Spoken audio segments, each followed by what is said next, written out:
Assalamualaikum warahmatullahi wabarakatuh. Apa kabar teman-teman? Jumpa kembali dengan kami di Wani Duren ya. Hari ini hari Rabu tanggal 12 April 2023. Tak terasa nih Lebaran hari raya udah dekat teman-teman ya. Tetap semangat menjalankan ibadah puasa ya teman-teman. Oke teman-teman, hari ini di Wani Duren akan berbagi tentang cara tanam sistem busut. Kenapa harus dibusut? Nah ini, kenapa harus dibusut? Ini penting. Teman-teman, seperti teman-teman ketahui bahwa Indonesia adalah daerah tropis, ya, sebagian besar, ya, itu tanahnya itu ada yang tanah hitam seperti di tempat kami. Itu bawahnya adalah tanah liat. Curah hujannya sangat tinggi.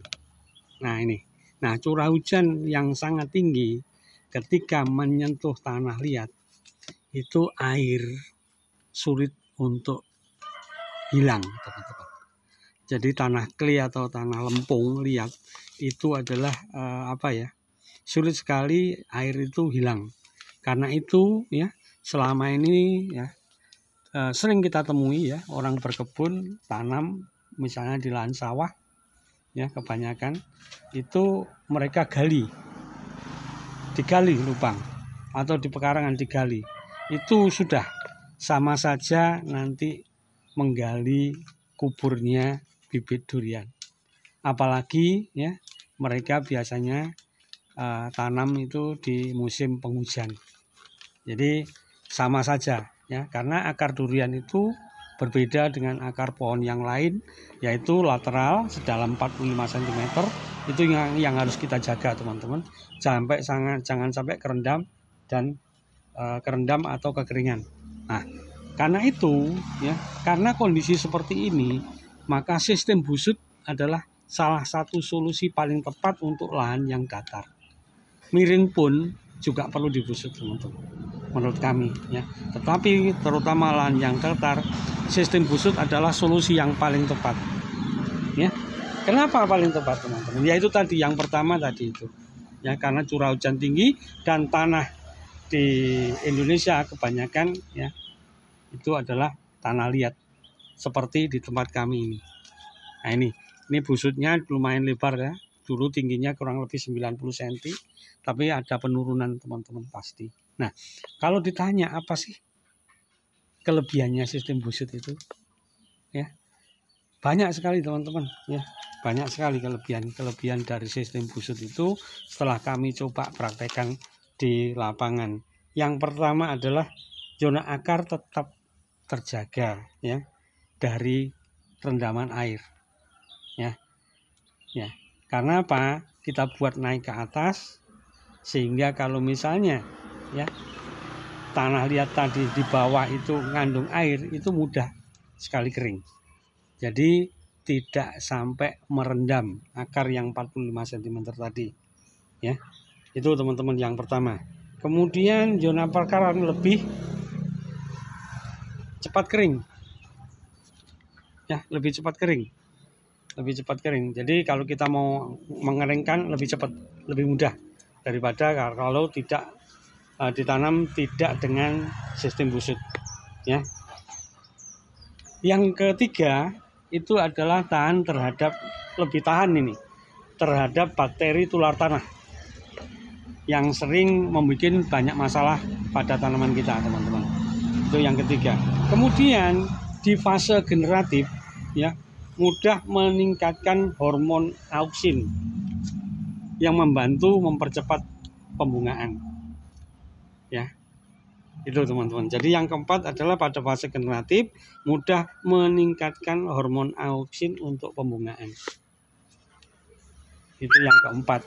Kemudian yang kelima itu sangat baik untuk fase pematangan buah ya. Bisa meningkatkan ya, hormon yang memicu kualitas buah itu meningkat. Itu di fase pematangan buah ya.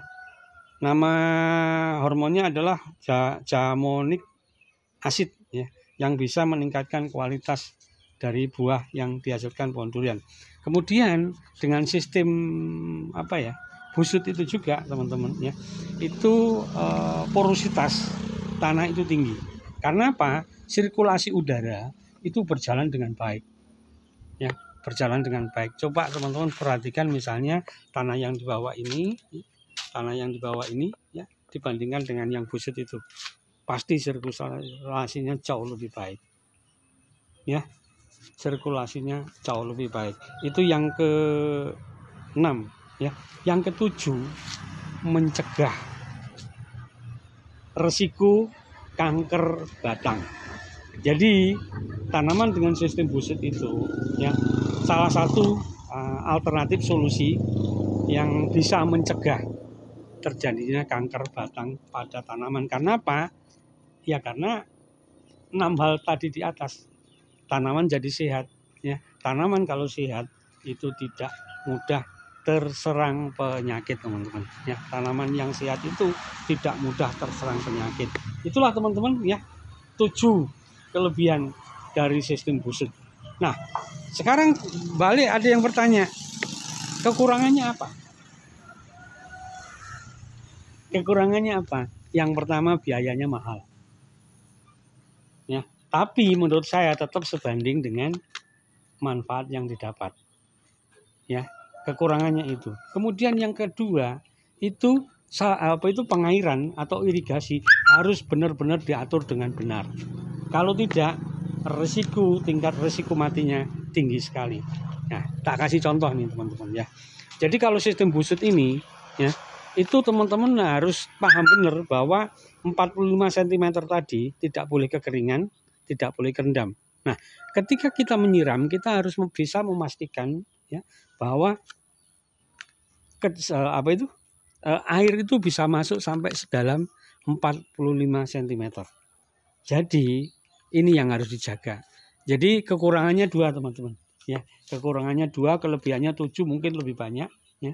Kalau kami kekurangannya yang 2 menurut kami. Yang pertama adalah karena memang biayanya tinggi. Yang kedua, pada waktu penyiraman irigasinya ya, itu harus diatur dengan baik ya. Kalau hanya misalnya teman-teman mengandalkan sprinkler, tidak cukup hanya 1 arah. Yang baik menurut saya adalah 2 arah atau minimal 3 arah. Itu jauh lebih bagus. Kalau 1 arah dikhawatirkan apa ya, dikhawatirkan sisi yang sebelah yang berseberangan tidak akan kena. Kalau kami selama ini kami pakai kocor manual, jadi kami bisa mengarahkan. Alhamdulillah ya. Tanaman yang kata busut itu relatif jarang terserang penyakit teman-teman. Ya, itulah teman-teman ya, kelebihan sistem busut terutama untuk mengantisipasi kondisi tanah di Indonesia dan curah hujan yang tinggi ya. Semoga bermanfaat. Tetap semangat menjalankan ibadah puasa, tetap semangat belajar berkebun durian, dan jangan lupa untuk saling berbagi ya, berbagi pengalaman, jangan pelit ilmu. Karena apa? Ilmu itu kalau dibawa mati percuma teman-teman, nggak ada manfaatnya. Karena itu saya juga sampai heran kalau masih ada orang yang mau ada orang yang berbagi ya. Tetap semangat teman-teman ya, supaya perdurianan di Indonesia itu semakin maju. Nah, kita belajar dengan ilmu ya. Dari ujung timur Pulau Jawa, Dewani Durian berbagi. Assalamualaikum warahmatullahi wabarakatuh.